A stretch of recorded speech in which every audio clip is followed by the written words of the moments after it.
Welcome back to another technical deep dive here in the debug zone. Today we're tackling a big question and breaking it down with insights from other users. Hopefully this clears up some misconceptions and helps you get the answer you need. So buckle up, stay a little curious, and let's jump right in.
And that's a wrap.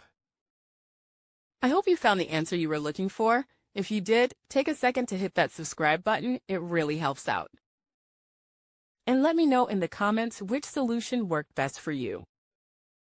See you next time in the debug zone.